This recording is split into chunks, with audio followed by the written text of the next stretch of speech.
రైతుల రెండు చేతుల పైకి ఎత్తి గట్టిగా చెప్పండి.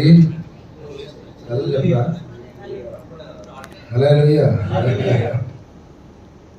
మొట్టమొదటిగా బైబిల్ గల దేవుడు ఈరోజు తేదీ అంత 7వ తారీఖు. హల్లెలూయా.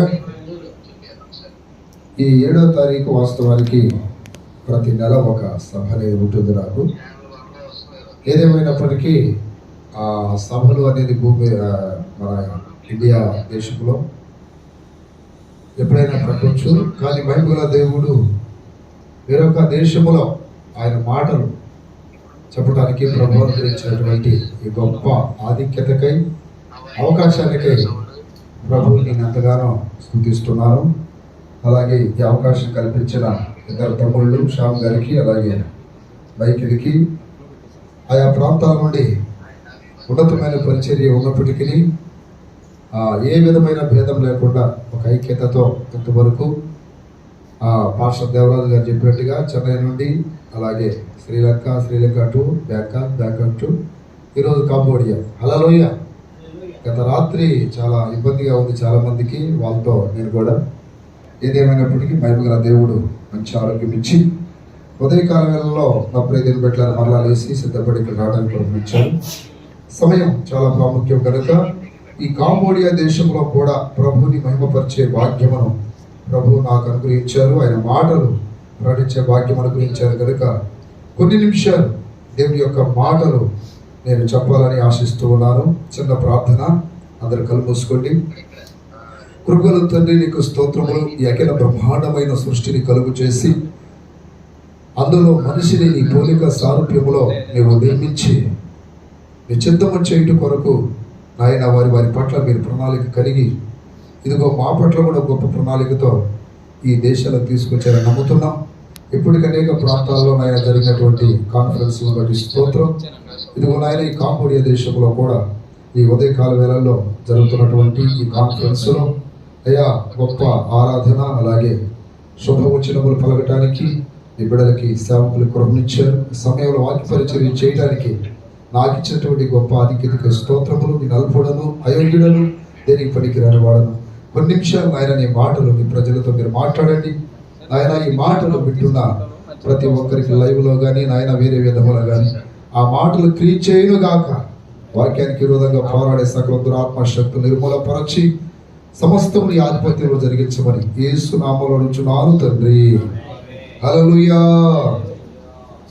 దైవ సేవకులారా, అలాగే విశ్వాసులారా, మీ అందరికీ ప్రభు పేరిట వందనాలు. ఒక చిన్న వాక్యం చదివి మన దేవుని యొక్క వాక్య భాగంలోకి వెళ్దాం. చదవండి. ఎఫెసీయులకు రాసినటువంటి పత్రిక 6వ అధ్యాయము 6వ వాక్యము చదువుకుందాం. ఎఫెసీయులకు రాసిన ఎఫెసియన్స్ చాప్టర్ 6 వర్సెస్ 6. నేను చదువుతాను, మీరు గమనించాలి. మనుషులను సంతోషపెట్టు వారు చేయనట్లు కంటికి కనబడుటకే కాక క్రీస్తు దాసులమని ఎరిగి దేవుని చిత్తమును మనఃపూర్వకముగా జరిగించుచు, తర్వాత మనుషులకు చేసినట్టు కాక ప్రభువునకు చేసినట్టే ఇష్టపూర్వకముగా సేవ చేయుడి. ఈ వాక్యములో అపోస్తుడైన పౌలు ఎఫెసీ సంఘానికి ఒక ప్రాముఖ్యమైన విషయాలు చెబుతూ వాటిలో భాగముగా అక్కడ అంటున్నాడు, మనుషులను సంతోషపెట్టు వారు చేయనట్లు కంటికి కనబడికే కాక క్రీస్తు దాసులమని ఎరిగి దేవుని చిత్తమును మనఃపూర్వకంగా జరిగించాలంటాడు. నిజంగా నా ప్రీతి బిడ్డలారా, లోకములో దైవ సేవకుల పిలుపు అనేది ఓ ప్రత్యేకమైనది, ఉన్నతమైనది, శ్రేష్టమైనది. అన్ని ఉద్యోగముల కంటే, అన్ని పనుల కంటే చాలా గొప్పది అని నేను చెప్పగలను.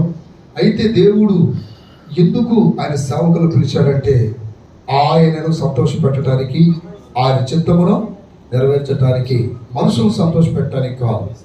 దేవుని యొక్క చిత్తం ఎరిగి దైవ సేవకుడు దేవుని యొక్క పరిచర్య చేయాలి. దేవుని పని అనగా నవ్వులాట కాదు, లేకపోతే ఇంకా వేరే జోకులు కాదు, ఇంకా వేరే సాధారణంగా తీసుకోవాల్సిన విషయం కాదు. దేవుడు తన చిత్తాన్ని సేవకుల ఎడల జరిగించాలని ఆయన కోరుకుంటున్నాడు. అందుకని ఈ విషయాన్ని హెచ్చరిక చేస్తున్నాడు. ఒక దినాన యేసు ప్రభువారు సమరయ స్త్రీతో మాట్లాడుతున్నప్పుడు ఆయన శిష్యులను భోజనానికి పంపించాడు ఊర్లోకి. ఏదైనా ఆహారం ఉంటే తీసుకుని రండి అని. వారు తీసుకొని వచ్చి ప్రభుతో అంటున్నారు, అయ్యా ఇదిగో మీకు ఆహారం తీసుకొచ్చాం, తింటారా అని అడిగినప్పుడు ప్రభు అంటున్నాడు, ఆ 4:34 వాక్యంలో, యేసు వారిని చూసి నన్ను పంపిన వారి చిత్తము నెరవేర్చుటయు ఆయన పని తుదముట్టించుటయు నాకు ఆహారం అయి ఉన్నది. చూడండి, దైవ సేవకులకి ఒక మంచి హెచ్చరిక మాట ఇది. ప్రభు వారికి భోజనం తీసుకొస్తే మీరు తినే లేక మీరు తీసుకొచ్చిన ఆహారం కాదు, దేవుని చిత్తం నెరవేర్చుటయే నాకు ఆహారం అంటున్నాడు. ఈ భూమి మీద నా ప్రియమైన బిడ్డలారా, దేవుని చిత్తం ఏమిటి అనేది తెలుసుకొని ఆ ప్రకారం మన ప్రభు పరిచర్య చేయాలి. లేకపోతే చాలా చాలా చాలా చాలా భయంకరమైనటువంటి తీర్పు సేవకులకు ఉంది. విశ్వాసులకు ఒక తీర్పు, ఎందుకంటే వ్యక్తిగత జీవితాన్ని గురించి సేవకునికి 2 తీర్పులు ఉన్నాయి. ఒకటి వ్యక్తిగత జీవితమును గురించి, రెండోది అప్పగించిన బాధ్యతను గురించి తీర్పు ఉంది. కాబట్టి ప్రతిరోజు దైవ చిత్తం ఏమిటి అన్నది మనం గ్రహించి తెలుసుకొని